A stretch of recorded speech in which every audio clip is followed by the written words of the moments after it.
ওকে ওকে ভালো লাগে, বাট সাকিব খানের সাথে অপু বিশ্বাসকেই মানায়। একটু আপু বলবেন। অপু বিশ্বাস, অবভিয়াসলি অপু বিশ্বাস। অপু বিশ্বাসের সাথে সাকিব খানের জোস। সাকিবের সামনেই দর্শকরা অপু বিশ্বাসের প্রশংসা করছে। সাকিব অপুকে একসাথে জোস লাগে। দর্শকের এই কথা শুনে মুচকি এসে দিলেন সাকিব খান। সাকিব এখনো মনে প্রাণে অপু বিশ্বাসকেই ভালোবাসে।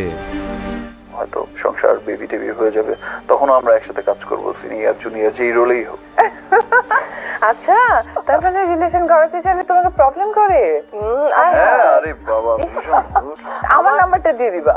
ইদানিং একটা প্রবলেম হচ্ছে। কি সেটা? সিরিয়াস কোনো আবার কারোর সাথে রিলেশনে যেতে চাইলে প্রথমেই জিজ্ঞেস করে যে ম্যাডাম কে। সেটা আবার প্রথমেই কিন্তু বলতে হয় যে না আসলে দেখো আমার খুব ভালো ফ্রেন্ড, আমার we are very good friend, আমরা একসাথে ভালো কাজ করছি, সামনে আরো অনেকদিন হয়তো কাজ করবো একসাথে, নিশ্চয়ই আরো 10 years 20 years যখন ও পুরো বেবি টেবি হয়ে যাবে, আমারও হয়তো সংসার বেবি টেবি হয়ে যাবে, তখনও আমরা একসাথে কাজ করবো, সিনিয়র জুনিয়র যেই রোলেই হোক।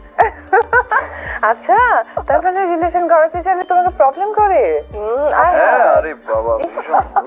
আমার নাম্বারটা দিয়ে দিবা, বলবো যে অপুর সঙ্গে ফার্স্টে কথা বল। সিরিয়াসলি মনে প্রাণে চাইছি যে আরো দু একজনের সাথে আমার কেমিস্ট্রিটা বাড়ুক, অনেক ভালো একটা পজিশন হোক, ফাইন, আমারও 3-4টা হিরোইন থাকুক, ফাইন।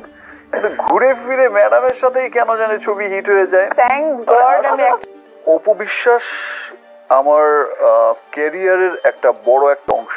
অনেক ছবিতে একসাথে কাজ করেছি, এখনো করছি, আর তাছাড়া we are very good friend.